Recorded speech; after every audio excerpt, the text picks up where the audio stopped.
So again, good, and again, thank you for joining.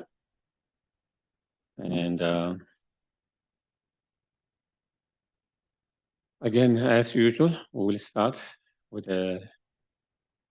watching the breath mindfully to quiet and settle down our mind for a few moments.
Then we can try to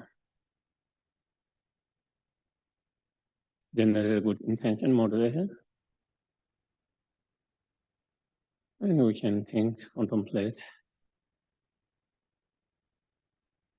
There's nothing more important to cultivate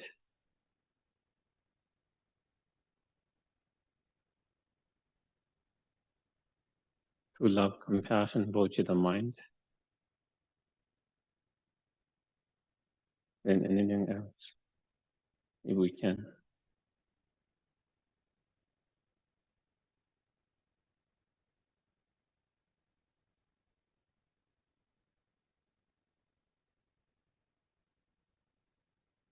If we can cultivate that such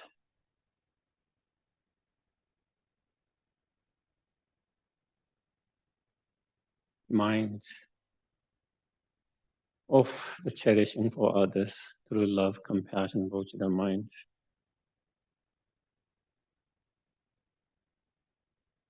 it will give us sense of true meaning, satisfaction, joy in our heart immediately.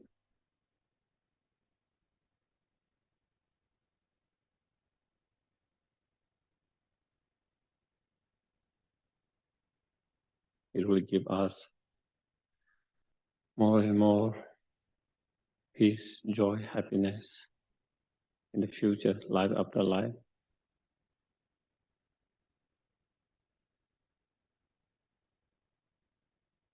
And ultimately, that will lead us to achieve fully ultimate happiness of fully awakened state.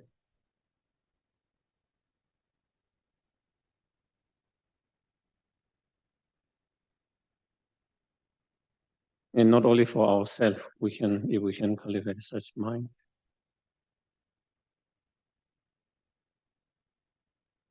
we can bring so much help, benefit, joy, happiness in other lives around us.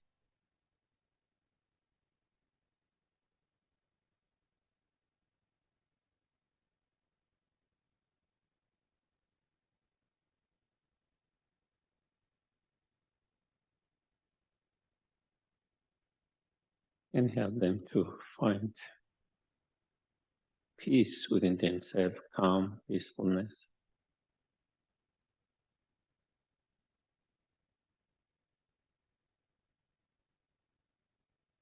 And also that such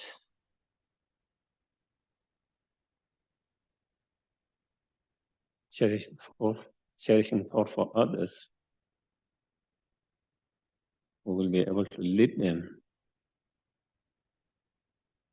from happiness or happiness into fully awakened state.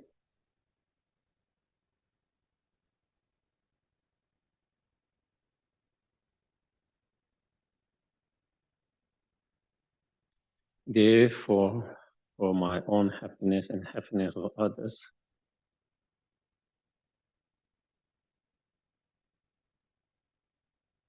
I must try to put effort to cultivate the mind and to increase and improve that mind as much as possible.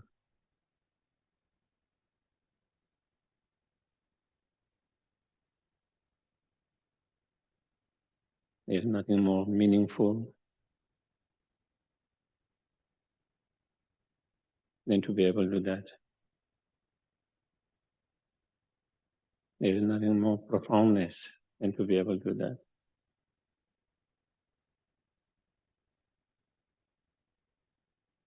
There's nothing supreme than to be able to do that.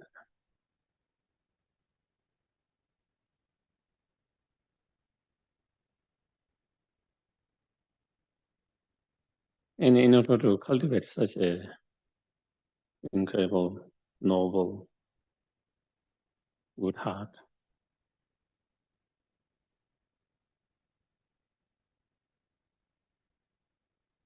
we must practice, contemplate, meditate.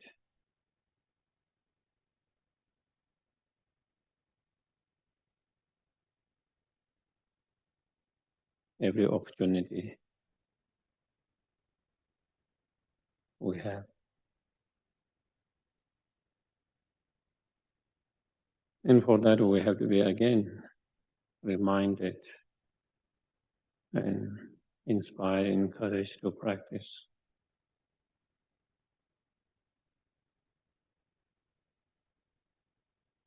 For that, I'm going to listen to the teachings and reflect, contemplate on them.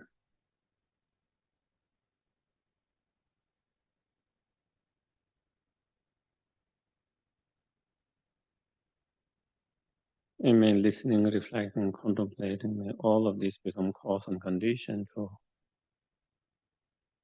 achieve our highest potential, fully awakened state.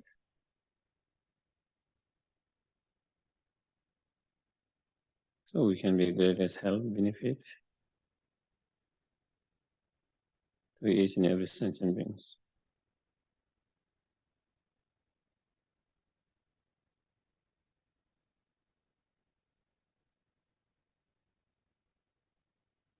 Okay.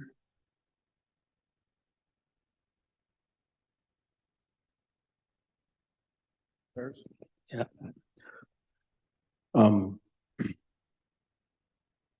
Praise to the Shakyamuni Buddha, to the founder, the endowed, transcendent destroyer, the one gone beyond, the four-destroyer, the completely perfected, fully awakened being, perfect in knowledge and in good conduct, Sugata, knower of the world, supreme guide of human beings to be tamed, teacher of gods and human beings, to you, the completely and fully awakened one, endowed, transcendent destroyer, the glorious conqueror, the subduer from the Shakya clan, I prostrate, make offerings, and go for refuge.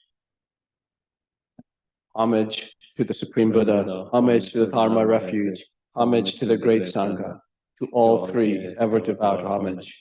To all worthy of respect, bowing with bodies as many as all realms atoms, in all aspects, with supreme faith, I pay homage. Do not commit any non-virtuous actions, perform only perfect virtuous actions, subdue your mind thoroughly, this is the teaching of the Buddha. A star, a visual aberration, a flame of a lamp, an illusion, a drop of dew or a bubble, a dream, a flash of lightning, a cloud. See conditioned things as such. Through these merits, may sentient beings attain the rank of all-seeing, subdue the foe of faults, and be delivered from samsara's ocean, perturbed by the waves of aging sickness. and death. The heart of the Perfection of Wisdom Sutra. I prostrated the Arya Triple Gem. Thus did I hear at one time the Bhagavan was dwelling on a mass of Vulture's Mountain in Rajagriha, together with a great community of monks and a great community of bodhisattvas. At that time, the Bhagavan was absorbed in the concentration on the categories of phenomena called profound perception. Also at that time, the Bodhisattva Mahasattva Arya Avalokiteshvara looked upon the very practice of the profound perfection of wisdom and beheld those five aggregates also as empty of inherent nature. Then, through the power of the Buddha, the Venerable Shariputra said this, the Bodhisattva Mahasattva Arya Avalokiteshvara: how should any son of the lineage train who wishes to practice the activity of the profound perfection of wisdom? He said that, and the Bodhisattva Mahasattva Arya Avalokiteshvara said this to the Venerable Sharadvatiputra. Shariputra, any son of the lineage or daughter of the lineage who wishes to practice the activity of the profound perfection of wisdom should look upon it like this, correctly and repeatedly, beholding those five aggregates also as empty of inherent nature. Form is empty, emptiness is form, emptiness is not other than form, form is also not other than emptiness. In the same way, feeling, discrimination, compositional factors, and consciousness are empty. Shariputra, likewise, all phenomena are emptiness, without characteristic, unproduced, unceased, stainless, not without stain, not deficient, not fulfilled. Shariputra, therefore, in emptiness there is no form, no feeling, no discrimination, no compositional factors, no consciousness, no eye, no ear, no nose, no tongue, no body, no mind. No visual form, no sound, no odor, no taste, no object of touch, and no phenomenon. There is no I element, and so on, up to and including no mind element and no mental consciousness element. There is no ignorance, no extinction of ignorance, and so on, up to and including no aging and death, and no extinction of aging and death. Similarly, there is no suffering, origination, cessation, and path. There is no exalted wisdom, no attainment, and also no non-attainment. Shariputra, therefore, because there is no attainment, bodhisattvas rely on and dwell in the perfection of wisdom, the mind without obscuration and without fear. Having completely passed beyond error, they reach the end point of nirvana. All the Buddhas who dwell in the three times also manifestly, completely awaken to unsurpassable, perfect, complete enlightenment in reliance on the perfection of wisdom. Therefore, the mantra of perfection of wisdom, the mantra of great knowledge, the unsurpassed mantra, the mantra equal to the unequaled, the mantra that thoroughly pacifies all suffering, should be known as truth, since it is not false. The mantra of the perfection of wisdom is declared, Tayata, Om, Gate, Gate, Para Gate, Para Sam Gate, Bodhi, Soha. Shariputra, the Bodhisattva Mahasattva should train in the profound perfection of wisdom like that. Then the Bhagavan arose from that concentration and commended the Bodhisattva Mahasattva Arya Avalokiteshvara, saying, well said, son of the lineage. It is like that. It is like that. One should practice the profound perfection of wisdom just as you have indicated. Even the Tathagatas rejoice. The Bhagavan, having thus spoken, the Venerable Sharadvatiputra, the Bodhisattva Mahasattva Arya Avalokiteshvara, and those surrounding in their entirety, along with the world of gods, humans, asuras, and gandharvas, were overjoyed, highly praised that spoken by the Bhagavan. Sajivoki Jokshin So Tram Lingshi Ni De Gemba Sangye Shindu Mi Ke Iro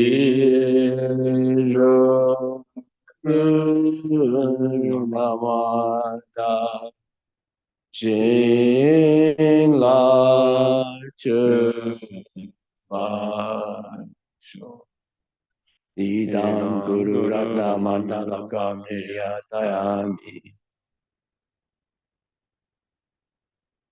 Sangye chodam soki chonam la jantu barku dagni kapsuchi dagi jeshen gi be sonam ye jola benche sangye drupa so Sangye chodam soki chonam la jantu barku dagni kapsuchi Dagi Chushin Gipe Sholam Gye Jola Penche Sangye Drupar So Sangye Chodang Soki Chonam Ha Jangchu Bardu Dagni Kapsuchi Dagi Chushin Gipe Sholam Gye Jola Penche Sangye Drupar So Angye Dujanye Zonen, Dawa Tamje Bangmeje, Tambe Chune Tenzebe, Kodam De La Chap.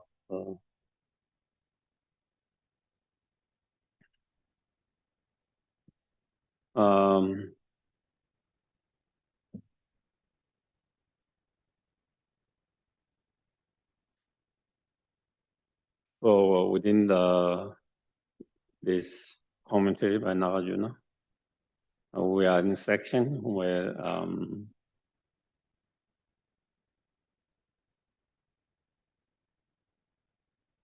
he discuss about the conventional Bodhichitta, after having discussed the ultimate Bodhichitta. And within that, then, in terms of cultivating conventional Bodhichitta mind, then, he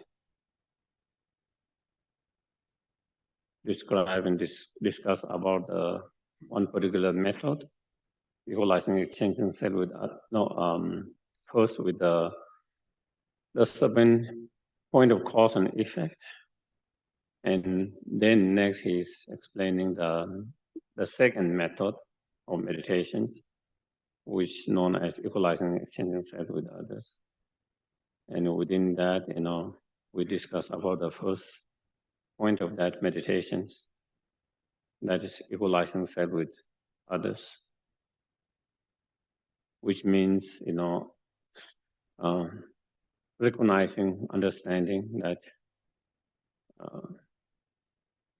oneself and all sentient beings are same and equal in wanting to be happy and not wanting suffering, and that everyone has a right to be happy and not to suffer, and we all have the potential to be happy and not to suffer. So we all, yourself and all others, feeling that we all are equal and same in that way. And that is the first step of the meditation, first point of the meditation. And then second is meditating on the shortcoming or the faults of selfish attitude. And third point is meditating on the benefit and goodness, the excellence of cherishing thought for others. So that is what the section we are in terms of the verses. I think like verse number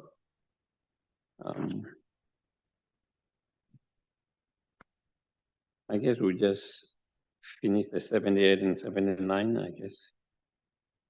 77 and 78. And in that, where he explained how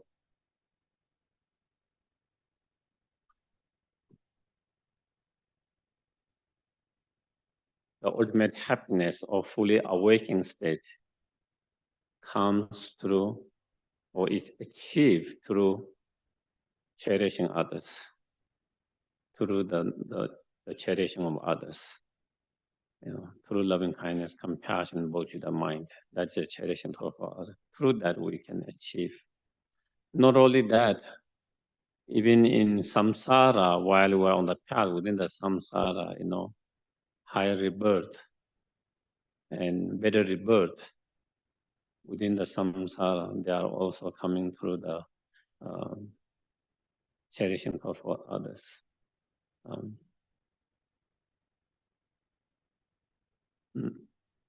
And from the kindness of others. From the cherishing thought, the wish to help others, and the act of helping others through that. Then, as I mentioned before, the practice of moral discipline, the practice of generosity, they all are rooted in loving kindness, compassions, which are the main cause of better high rebirth, better situations. And then,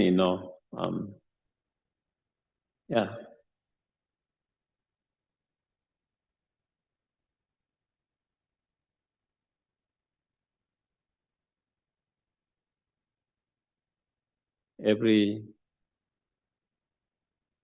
joy, every positive experience, every pleasure that we experience, every sense of calmness, peacefulness that we enjoy in our life,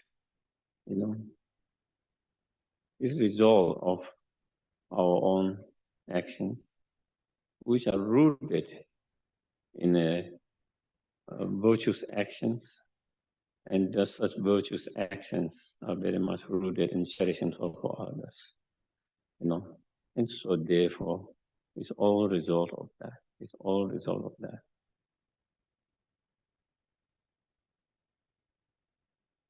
Out of love, compassions, when we treat others well, naturally, they treat you well.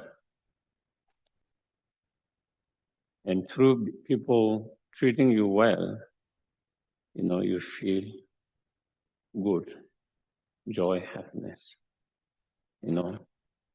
When you respect others, other people also respect you.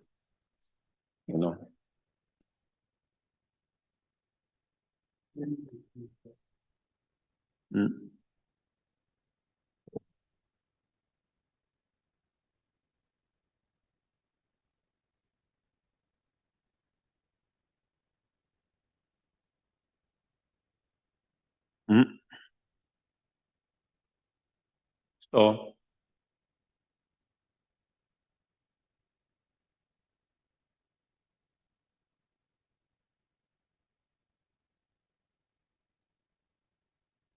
when you help out of love, compassion, when someone is in need, someone is difficult, also generally, they will also try to help you, try to support you, also when you need, when you are difficult. And again, whatever support, whatever help, whatever joy we receive, it comes through compassionate, kind act. And that compassionate, kind act comes through the state of mind. That is love, compassion. That is cherishing for others. So therefore, all small happiness to the temporary small happiness to the ultimate, the greatest happiness, they all are result of cherishing for others. So that is where. So then, in number 79, on the other hand, all the sufferings, all the pain, all the problem, all the obstacles, all the inauspiciousness that we experience, that we encounter in this life, in future lives, are a result of selfish attitudes, self-centeredness.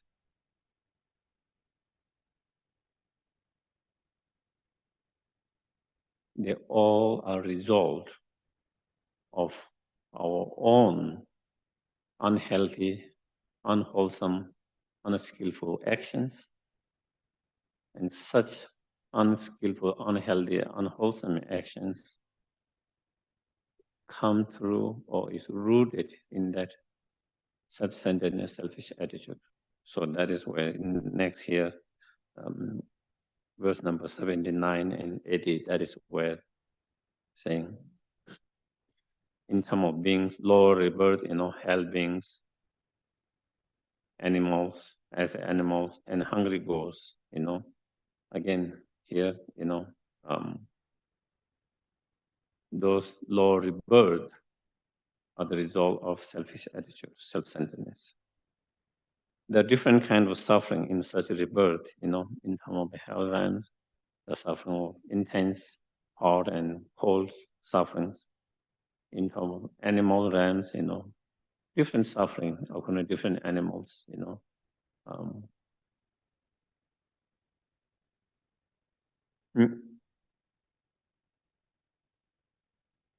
Okay.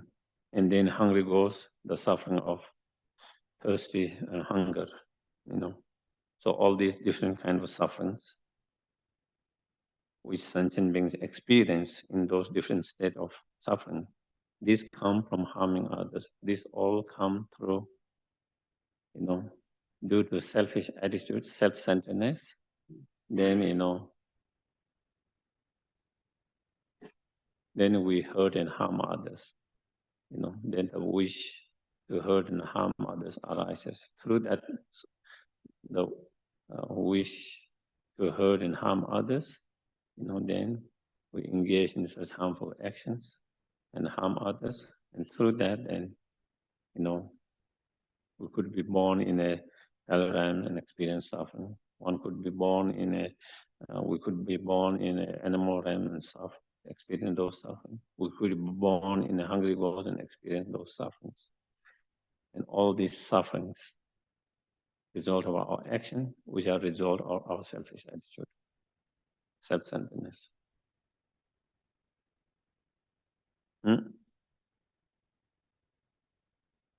And even in high rebirth, such as human beings, even in a human beings, we could have a suffering of hunger, thirst,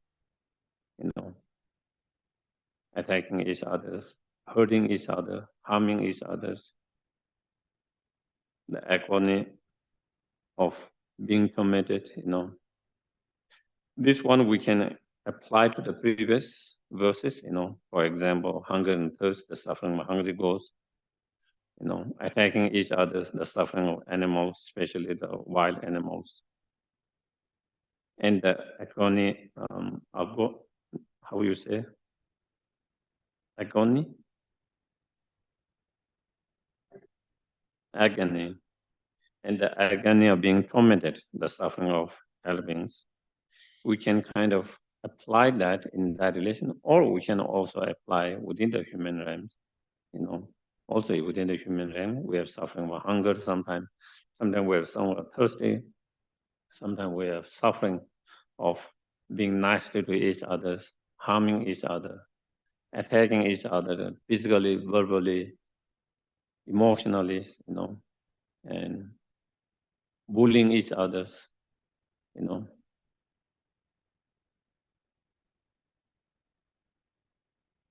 cheating each other,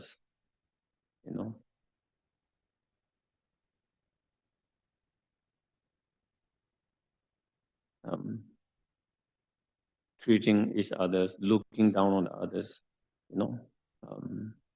all kind of, due to that, and there's a lot of pain, suffering, hurt, all these sufferings, which are difficult to avert and unending, all these sufferings.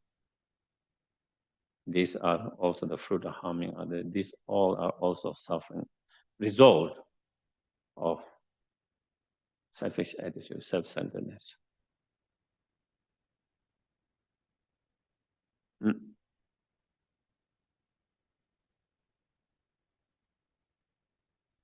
Yeah, and if we really look, why we as a human beings,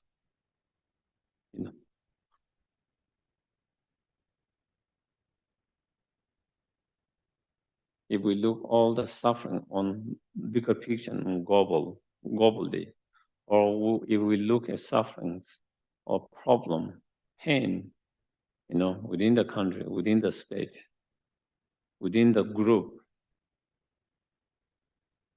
within the family, within each of us, if all those pain, suffering, problems arises because of human beings' selfish attitudes and self-grasping ignorance. Due to that, that is it. Due to that, the more powerful exploit and try to take advantage of those who are weaker. Due to that selfish attitude. Due to that selfish attitude, you don't care the others' suffering and pain as long as you get what you want. And so you use your power, to suppress and take advantage of others. Whether it's political power, whether it is financial power, whether it is your, whatever, your position, power, whatever, and we use those to take advantage of others for our own gain as a country, as within the world, within the country, state by state, within the group, and within the families, within oneself. That's why,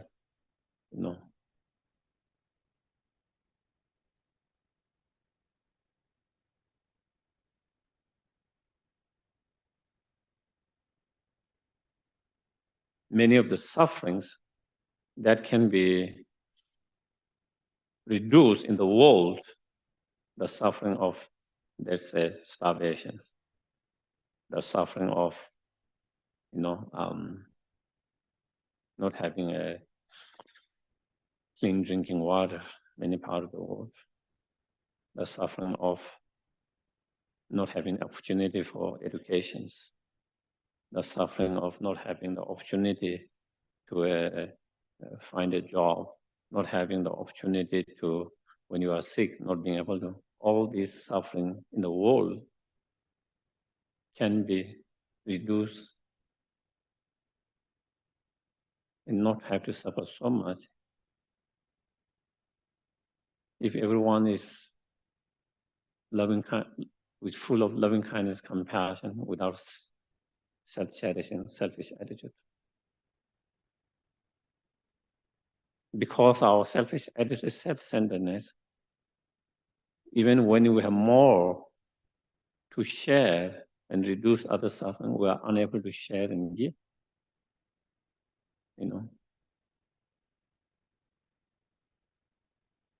We're afraid to give.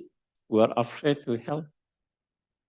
We are fearful of helping because we are too concerned of my own well-being, your own well-being. And that is why there is more than enough to share and to reduce all these problems, all these sufferings. But still, those who have more than share, unable to share, unable to, because of, again, is that and the war between the different groups, countries, group is due to selfish attitude, self-centeredness, due to self-centeredness,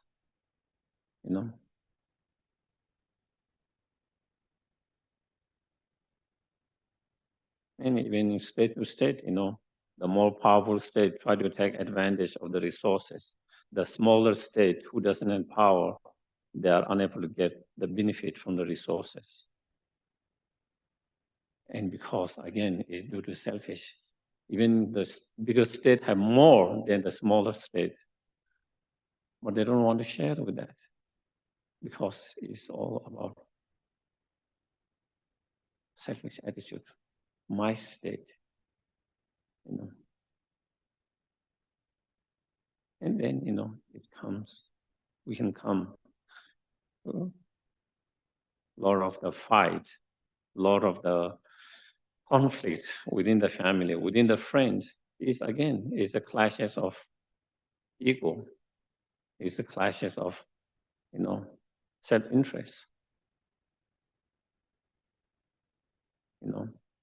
The other feel that you should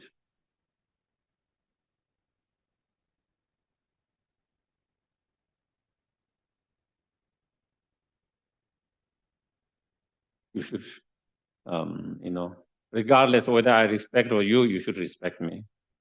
Regardless of whether I treat you well or not, you should treat me well. And other one feels same way,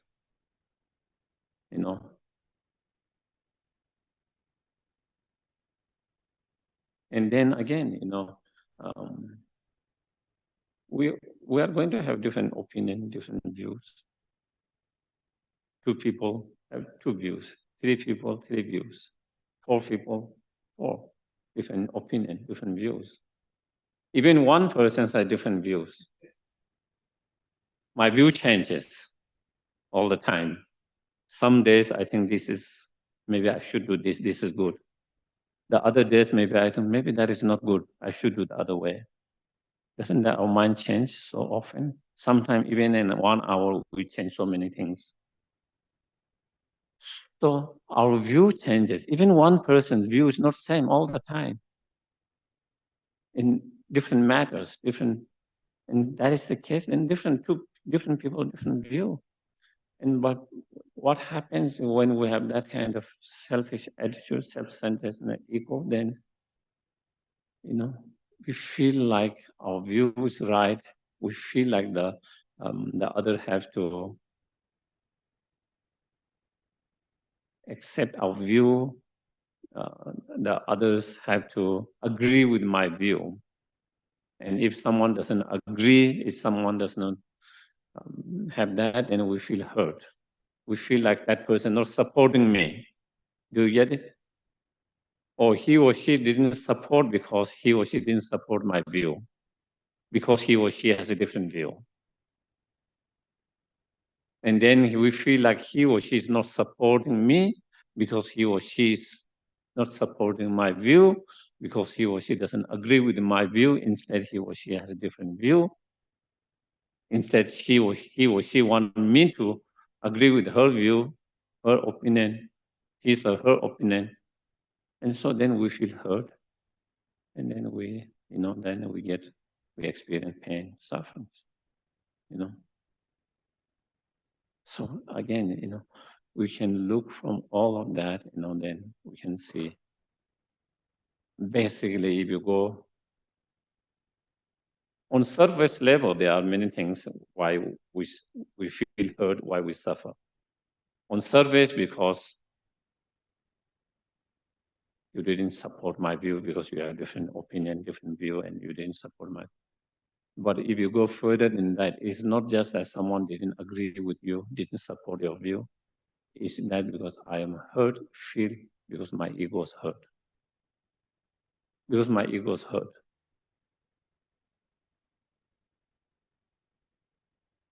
If we don't have that ego, if we don't have that self-important, if someone doesn't agree, you can just understand, okay, he or she has a different view, and that is fine. I have a different view, and he or she has a different view, and that is okay, it's fine. You wouldn't feel so hurt. You wouldn't feel so much that he or she is not supporting you. You wouldn't feel that he or she is trying to not be nice to you or unsupportive, all of that. And if you don't feel that, you don't have to suffer. But we do feel that because of that, ego, self-important, self-centeredness.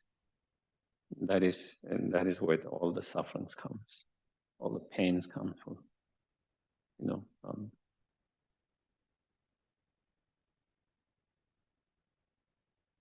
So therefore, all the suffering, all the pain is the result of this selfish attitude, self-centeredness. So basically, that's what he's saying here. In next verse,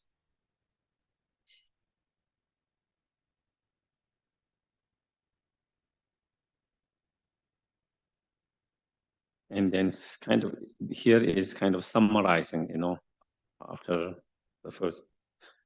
Just as there's Buddhahood, an awakened mind,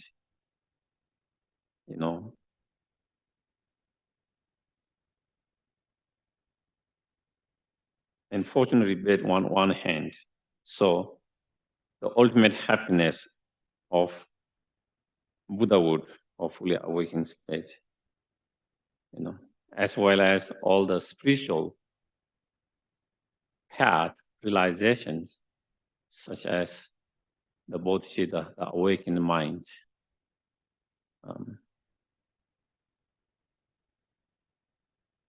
And,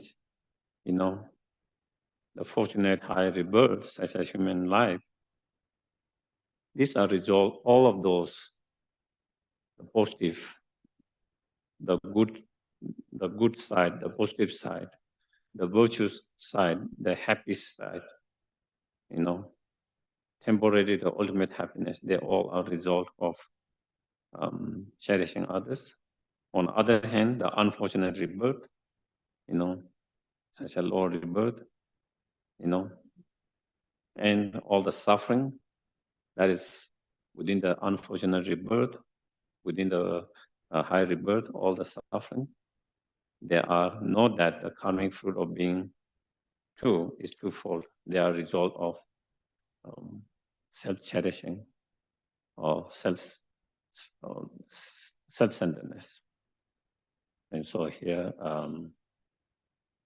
we have to understand two different results. Two different experience or two different results are coming through two different state of mind. One is coming through cherishing for others, the attitude of cherishing others. The one is coming through selfish attitude. So with that understanding, once we understand that through such contemplation, meditation, once we understand, then with that understanding, then we try to reduce the selfish attitude as much as possible. And we try to increase the cherishing thought for others as much as possible. That is the purpose of that understanding. Through that meditation, you come to that understanding. And once you have that understanding, then that should lead you to putting all the effort, directly, indirectly, through body, speech, and mind, in whatever way, whenever opportunity arises, trying to reduce the selfish attitude, trying to increase and cultivate and increase the cherishing for others as much as possible. Just as in,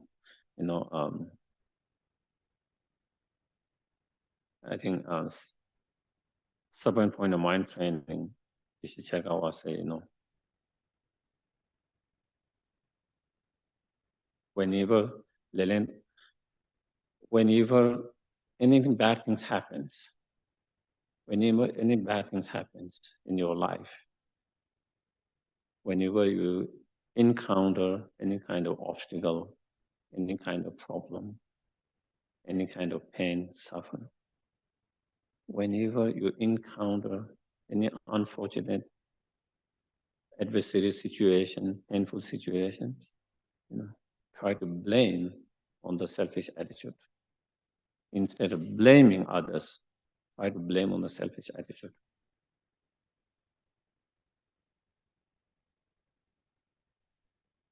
instead of trying to blame others, and instead of trying to convince others to change, instead of trying to expect others to change, we blame the selfish attitude and trying to change that selfish attitude. Trying to reduce that selfish attitude. And then whenever any positive things happen in our life, any good things happen in our life, any positive, any good things, any happiness we experience,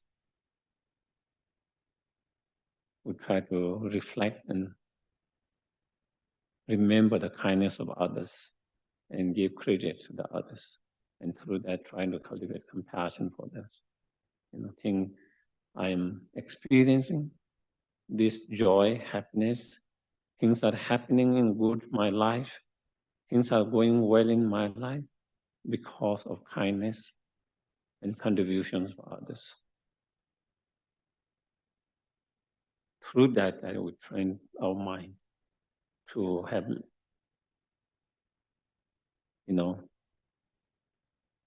less selfish attitude, trying to have more cherishing for others.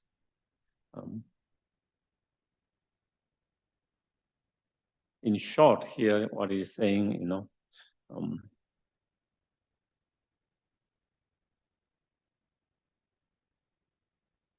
every happiness, every good things that we experience on the basic level, while we are on the path, and when we achieve the result of fully enlightenment, they all come through the kindness of others. They all come through the kindness of others, contributions of others.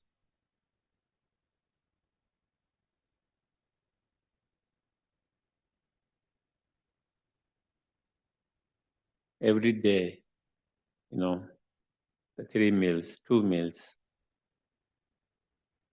that we enjoy, the tea, the coffee we enjoy, the snack we enjoy. Most of them we don't make ourselves. Even we make ourselves, we don't grow ourselves, all of them.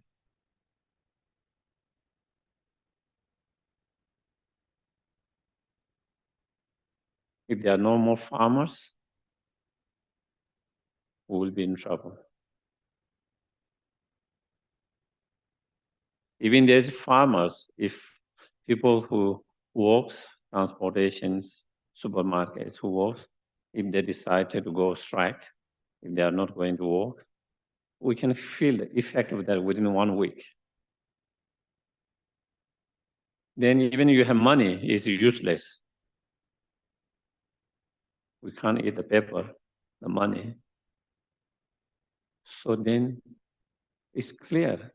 And I think during the coffee time, we experienced many places, experienced a little bit of that. And that is on very small level. That just show, we depend for our food for so many people. The joy we get, not only the joy, even just survival through our food, we depend on so many people, not just one person, so many people.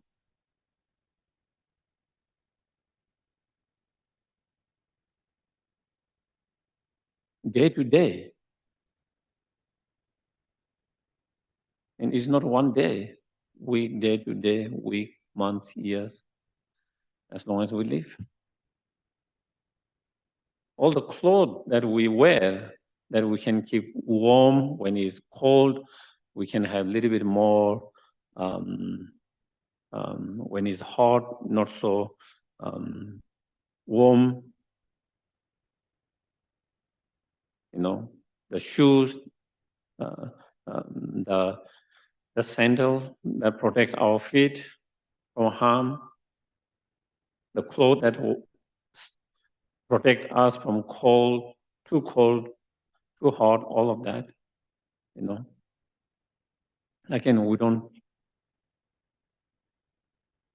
make our own clothes. All clothes coming from others. You know. Just like food. All the clothes we enjoy.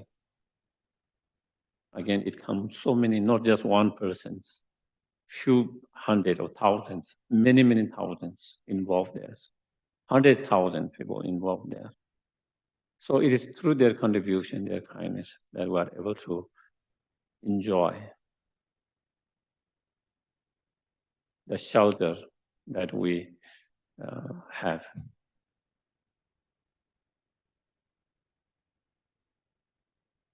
Even we build our house, but all the raw materials, we don't create it, we have to bring from others. Tools that all the tools we need to build it, again, each of those tools depend on many hundreds, thousands people to create that tools, to export, that we can use different tools that we need. So when you think again for the shelter, it comes to others. The education that we have come through so many kindness and involvement, you know. Not only the direct teachers and administration at schools and different level of school that we went through, from kindergarten, nursery to all college. So many people involved in that. The people who make those policies over the years, decades, centuries, people who have invested so much energy, resource to develop and to improve the educations and all of that. Without all of that, we wouldn't get the education we have at the moment. We will not be able to receive the education we have. After education, the job that we have, without others, we wouldn't have the job.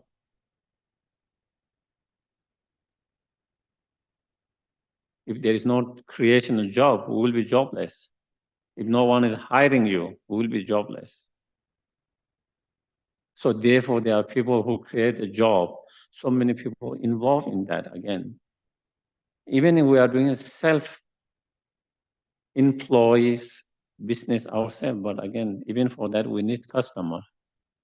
If you don't have customer, how you are going to do that? How do you are going to make of your self-employed? How are you going to make money from that? How you are going to sell your product? So again, even that, it depends on others. So the job, whether it's self-employed or other employee, again, to earn from that job also depend on others. It comes through others.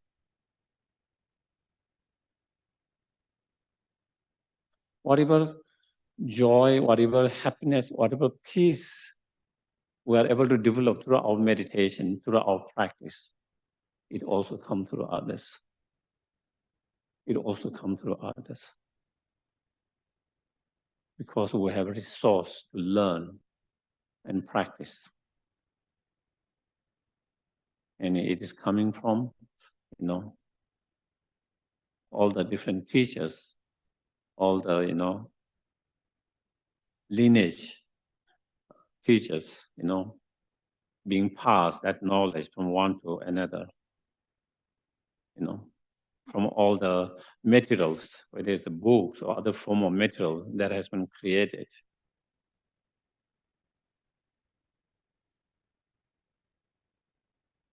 So when we reflect, contemplating that, then, every happiness, every comfort, every good things, joyful things we experience, we enjoy, is coming through the contribution and kindness of others, directly, indirectly, coming through others.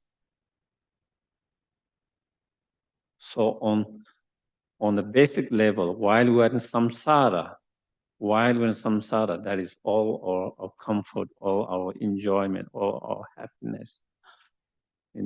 From physical to emotional, mental, all the happiness coming from others, kindness of others.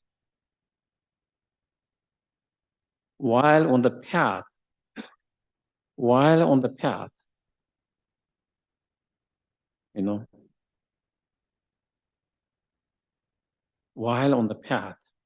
from life after life, in order to progress in our path, life after life, if we cannot achieve enlightenment in one lifetime, life after life, then in order to practice life after life, we have to create the right conditions to have a better life where we can continue to practice the Dharma.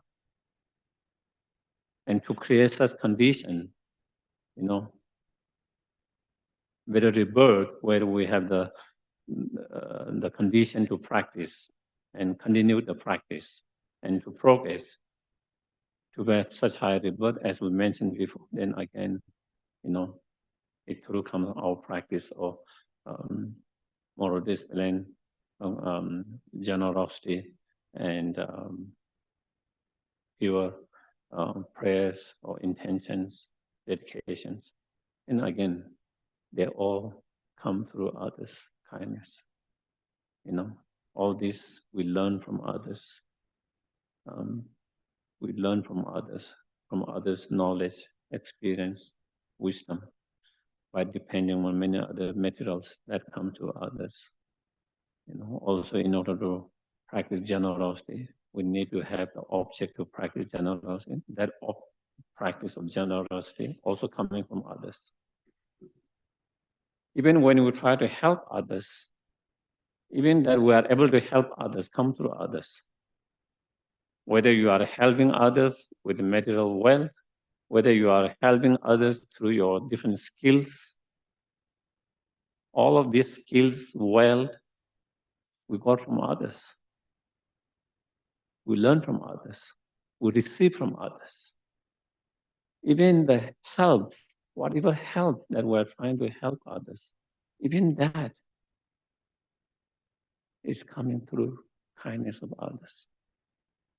And then, of course, as we mentioned last time, to practice generosity, also we need the object of generosity. To practice moral discipline, we also need the object to practice moral discipline, which other sentient beings. In order to practice the dedication prayer, also we need.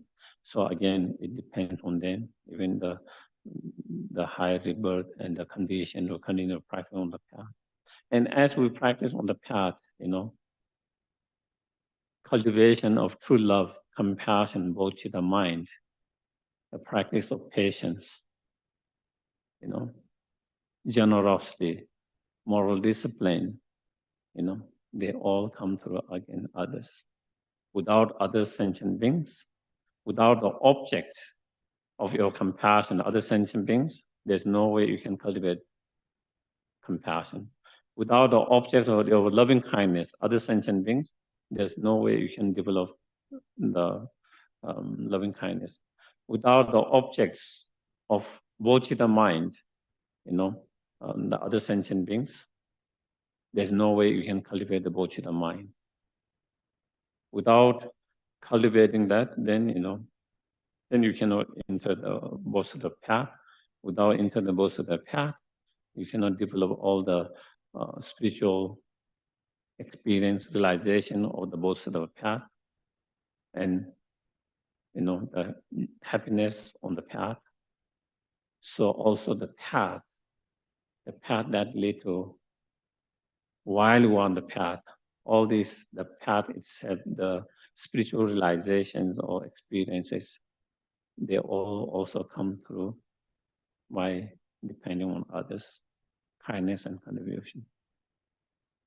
Even the result that we achieve at the end, the ultimate happiness, the ultimate goal of fully awakened state, that can also be only achieved through the kindness of others. Through the kindness of others. So on basic level, on the path result, all different level of improvement, happiness, joy, they all come through others, kindness of others. Therefore, with that understanding, we reflect, we contemplate on that. We reflect, contemplate, and we try to really feel the kindness of all sentient beings. That is the thing. The meditation is to feel that, to feel the kindness of all sentient beings all the time. To feel the kindness of all sentient beings. And when you feel the kindness of sentient beings, then it's easy to feel love and compassion to them. And it's easy to feel love and compassion. It is, And so then with that, then we cultivate, cherishing thought for others, the wish to be help to others, the wish to be benefit to others, the wish to,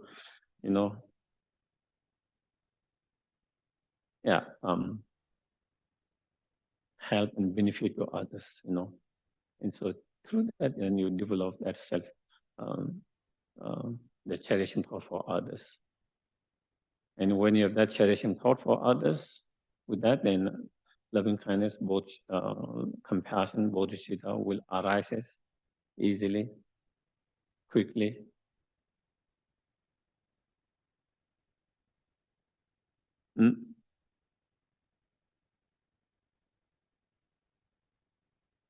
So that is how we can meditate and contemplate.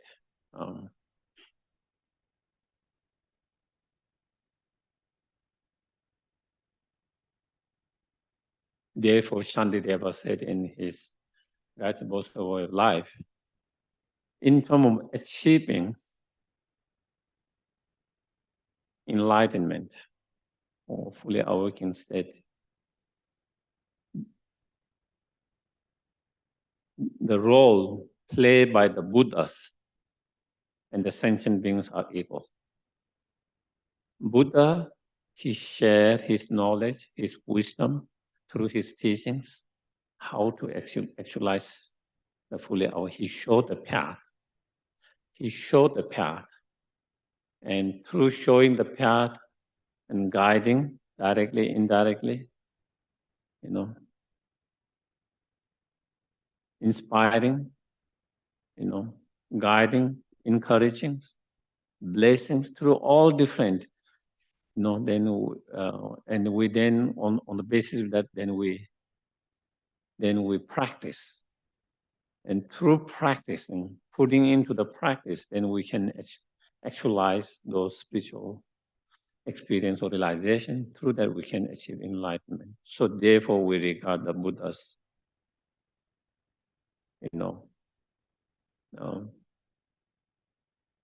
we respect, we hold them very high, have a high regard, feel close to our heart, try to remember them all the time, try to keep them in our heart all the time. So Shantideva says, if that's the case, equally sentient beings play equal role. Without sentient beings, you cannot develop love, compassion, bodhicitta mind. Without sentient beings, you cannot perfect the practice of generosity. You cannot perfect the practice of moral discipline. You cannot perfect the practice of patience. Without perfecting that, you cannot achieve the bodhisattva path. Without that, you cannot achieve fully enlightenment. So all because of sentient beings, that is why you are able to actualize all the spiritual realizations, and through that you can achieve. So therefore, he says, just as you respect and have high regard to the Buddha and keep in your heart all the time, equally, you should have same respect to all sentient beings. Equally, you should have high regard for all sentient beings. Equally, you should keep all sentient beings very close and dear in your heart all the time, just as you will keep the Buddha in your heart. So he is saying, and it's true, in terms of the role they play equally, maybe even sentient beings play maybe even bigger role in that. And so as he said, to have such a strong devotions, faith in Buddha, such a high regard, keep them in your heart, very dear, close, at the same time treating sentient beings very badly is contradictions. It's a contradictions. And it's true, as Shantideva said, if we really think properly, correctly, honestly, it's true. You know.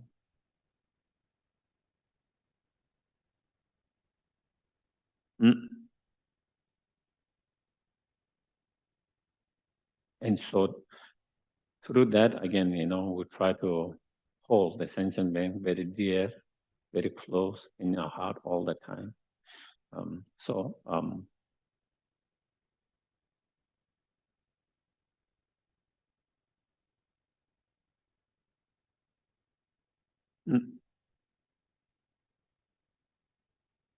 So through that understanding, we try to cultivate the cherishing thought for others and try to increase and improve that cherishing thought for others stronger and stronger.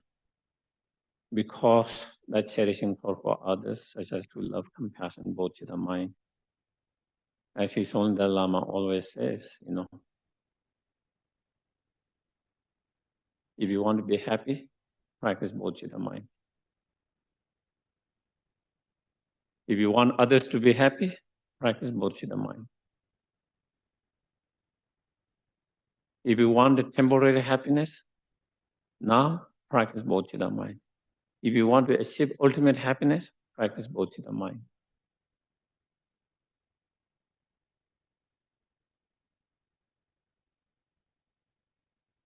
While you are happy, while you are alive, practice bodhicitta mind.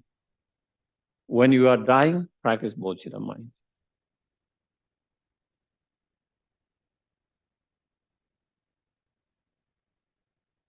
If we practice while we're alive, bodhicitta mind, we will have less conflict with others. If you have less conflict with others, you will be more happy. Also, you will make more others happy because you don't create problem to others.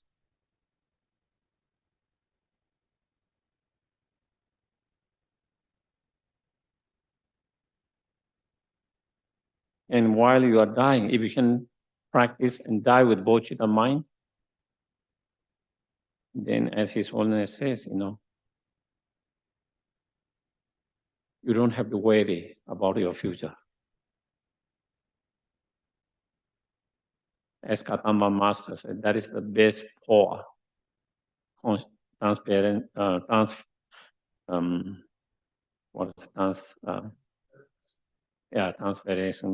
your consciousness for higher rebirth. So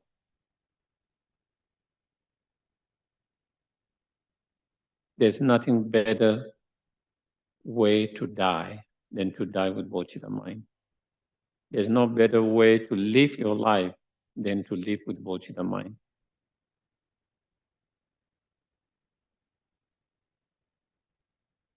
And as His Holiness said, when you are lazy, practice bodhicitta mind.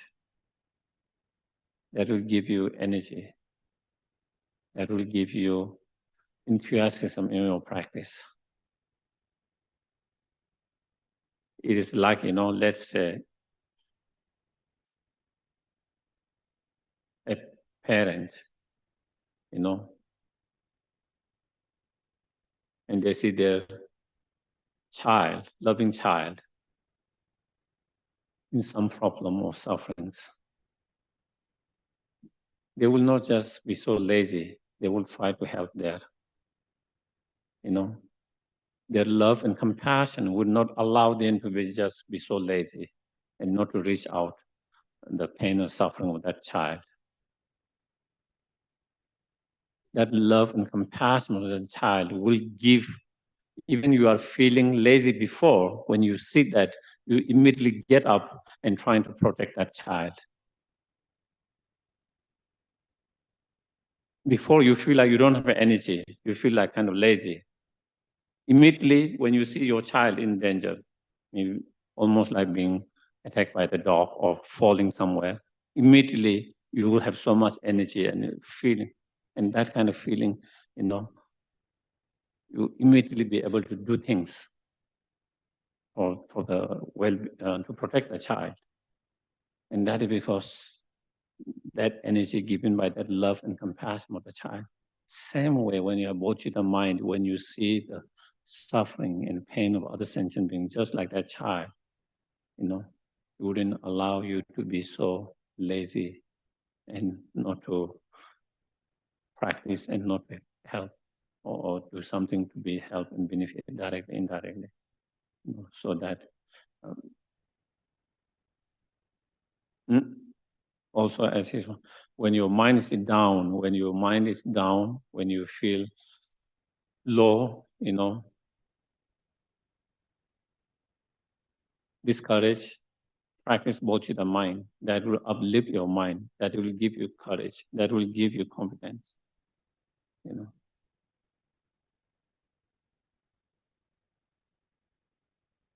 When our mind is feeling self-important, arrogant, delusional pride, practice Bodhichitta mind. That will help you to be grounded. That will help you to be more grounded instead of being too arrogant, too self-important. So therefore, practice Bodhichitta mind. That will. And as Kadamba Master says,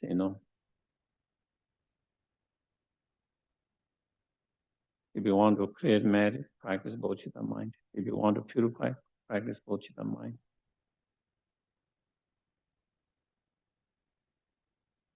So, with that understanding, put effort to cultivate the cherishing for other, loving kindness, compassion, Bodhichitta mind as much as possible. Putting all the effort to cultivate that mind.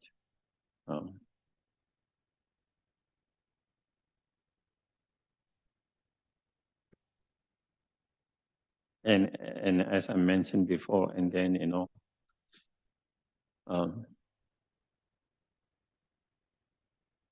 whenever anything bad things happens, in our life, whenever there's any obstacles, problem, suffering, unfortunate situations,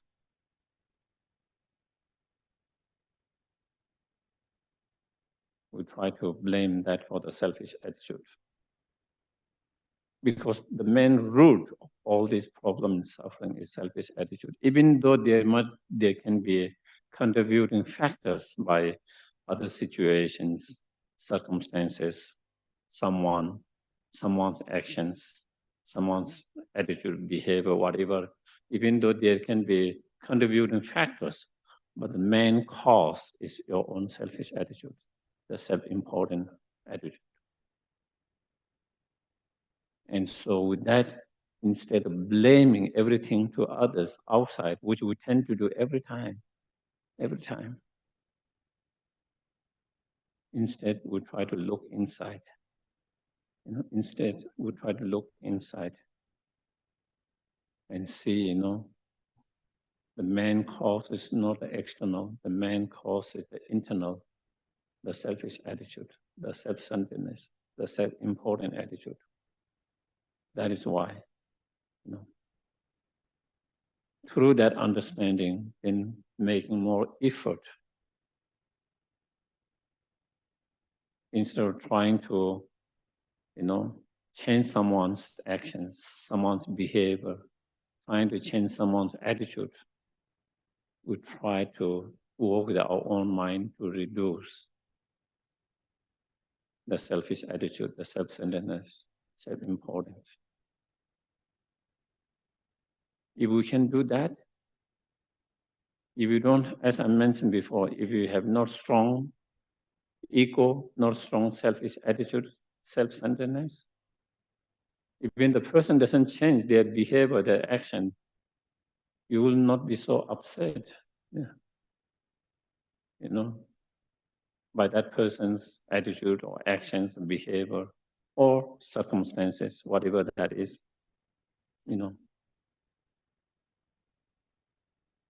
Our mind will not be so disturbed as much as it is disturbed at the moment when we always try to blame others outside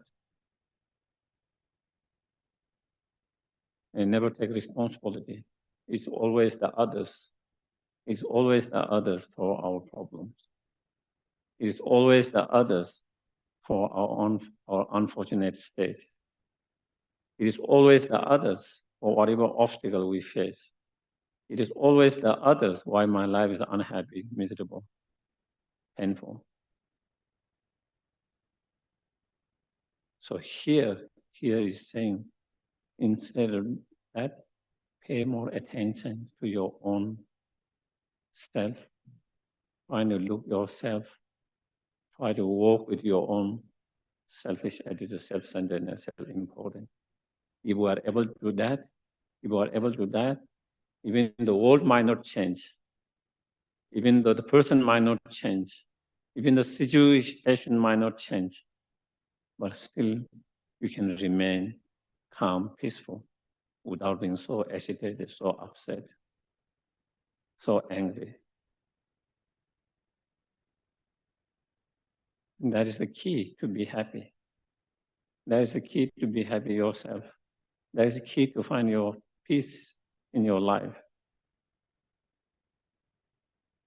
And also, if we are able to do that, and if we find more peace and calm in ourselves, and if we are able to do that, also, we don't have to make others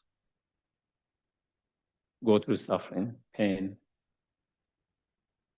by pointing to others, blaming the others all the time. It makes others feel bad and hurt others' feelings, So it gives you more peace, more happiness in yourself.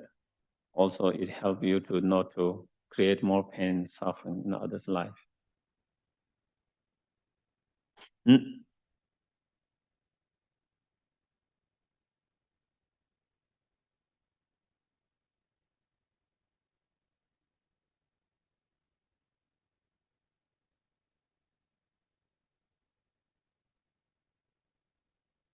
And so, okay.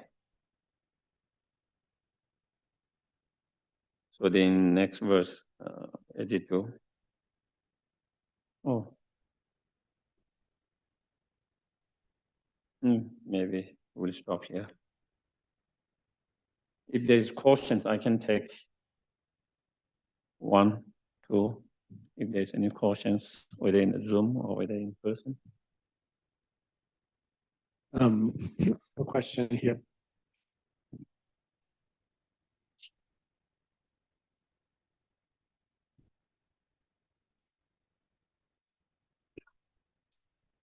There's something I'd like better right now than just however, I was at an event where there was valet parking. The car was perfectly fine. At the end of the event, it so happened I got the keys, went to the car, and as I started it and started to drive away, the worst racket you can imagine came out of the bottom of it.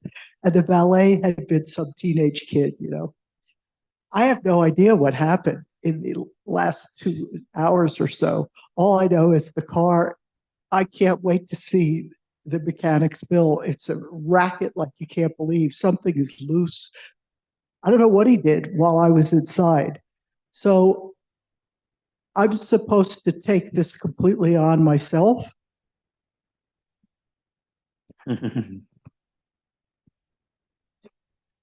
What?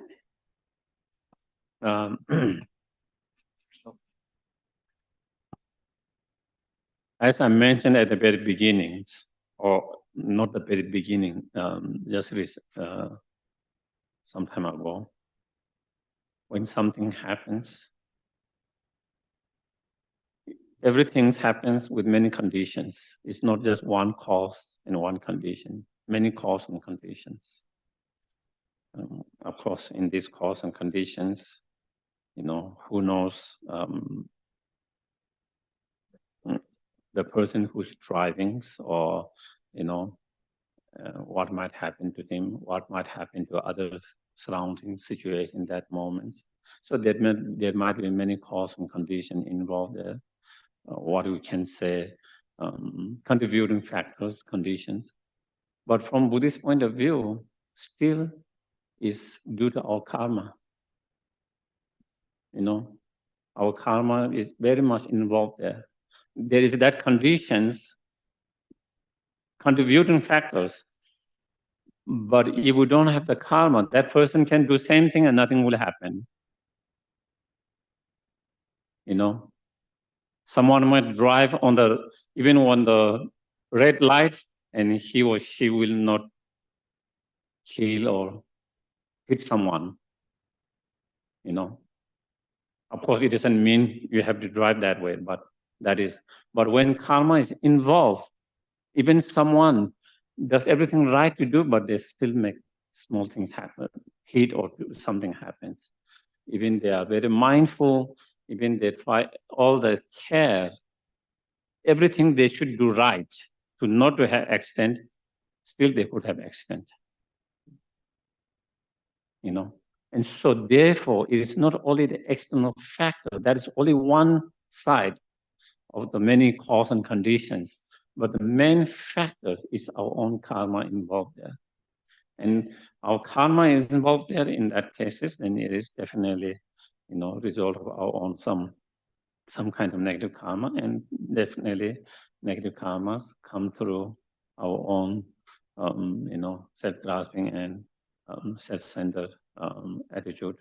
And so from that perspective, then we try to take responsibility in that, is due to my karma. That is what happens.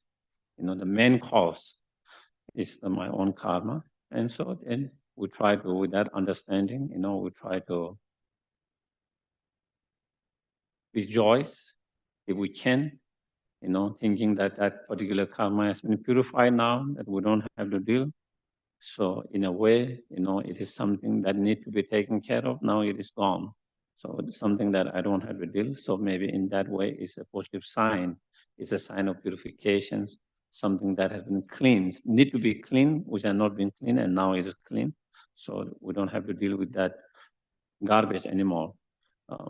And so that is, in that way, we can try to, again,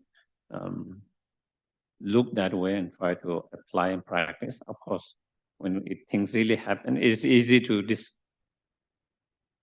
talk about such concept and practice, but it's much more harder to practice when it really happens. That is another thing, But if we continue to practice with small things, then even when big things happen, we will be able to, just like many of the practitioners have been able to do. A lot of practitioners, or many of them, what happened to their life and their countries and their families when the Chinese came in Tibet and killed family members, took everything and lost everything. Even in that, many of them, by seeing from karmic point of view, and that, they didn't hold so much grudges and resentment, still through that, they were able to let it go. And by being able to let it go, they are able to find peace in their life. That is all. And that is the thing, I think if you compare, like if I compare from many parts of the world which went similar situation like what Tibet experienced. Okay, there are many parts of the world. It's not just Tibet that happened. It is happening in Ukraine now. It has happened in many parts of the world. continuity happens. But one difference I find in the people who have been affected by that, how they're feeling towards those who destroy and kill and that. If you ask most of the Tibetans, even though not all the Tibetans are perfect practitioners, but many of the Tibetans don't have so much anger and so much resentment and so much that negative feelings,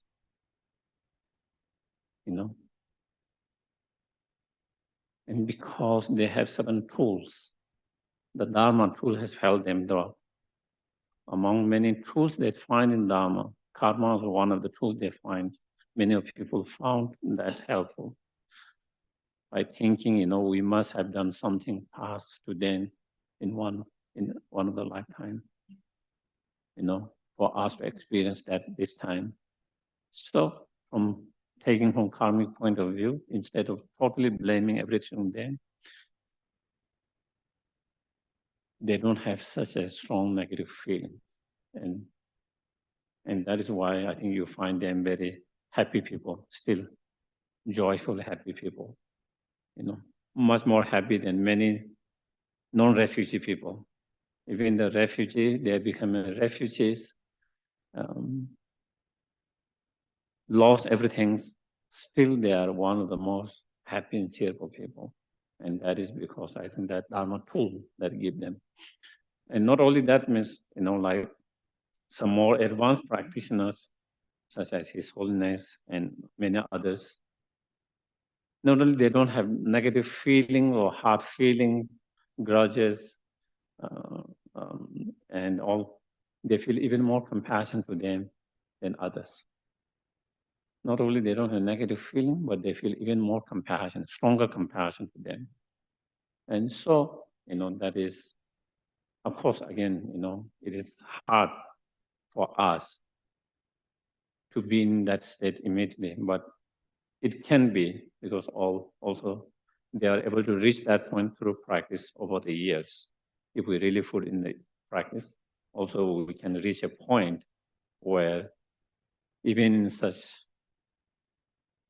incredible, situations, most of the Tibetan peoples, hardly, I think there isn't any one family, at least one of family members has been imprisoned or tortured or killed, family, those who came from Tibet. And so, still despite that, whereas many other cultures or many other sides, because they have so much anger, of course, so much pain of what they went through, or their ancestors, there's so much pain that they're going through and suffering that, and they don't have tool to deal with that. And then, there's so much pain, there's so much resentment, grudges, whatever feeling, and they don't have tool to deal with that, then, then in order to relieve of that pain, then they rely on drugs, alcohol, different, and in that way, whole community, whole culture is kind of being destroyed in a way because of all those feelings, pain and that, and they don't have the tools. They don't have the tools to deal with that. And I believe for the Tibetan, because they have Dharma, that was one tool about the karma, but many other tools. And those who are able to apply those tools, they were being successful. And I think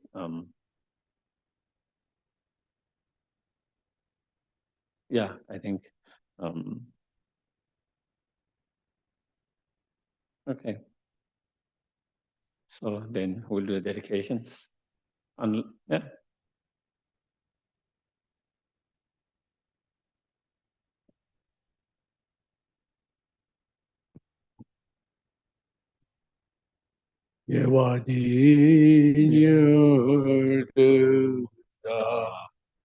Lama Sangye Drugyor Goa Chikyam Malupa De Sala Gurparsho